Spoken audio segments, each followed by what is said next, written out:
women are not working, held back by a corporate culture that critics say heavily favours men. The Prime Minister Shinzo Abe knows that if that continues, the stagnant economy will dip even lower.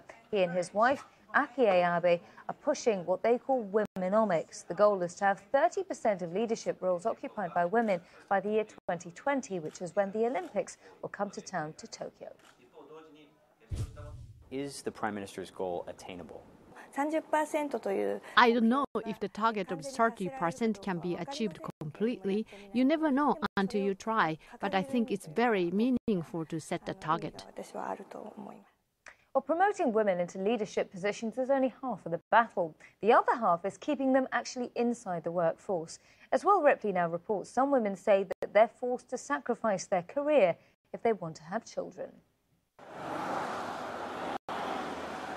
Behind Tokyo's futuristic facade, a workplace culture critics say is stuck in the past, where success means brutally long days in the office and networking into the wee hours. A system built for salarymen with little flexibility for working moms.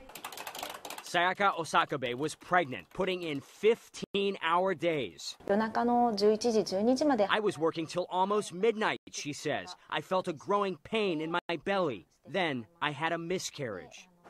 During her second pregnancy, Osakabe says her request for reduced hours was denied. I wanted to keep my job, she says. I kept pushing myself. 1 week later, I had another miscarriage. Feeling forced to choose between family and career, she quit. Thousands are joining her online petition asking lawmakers to protect working mothers. Japan needs more women to have children. The fertility rate's low. The population is getting older and shrinking. But this stagnant economy also needs more workers.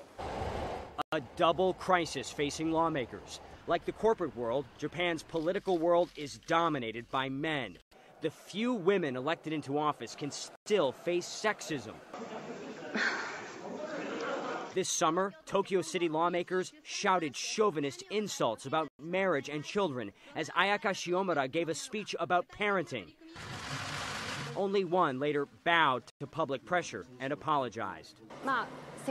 It finally showed that sexual harassment is unacceptable, she says.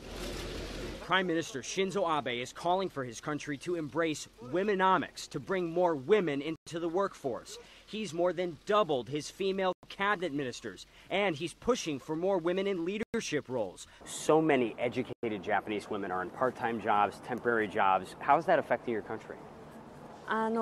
It's hurting Japan's economic growth, she says. This is part of why our economy is stagnant.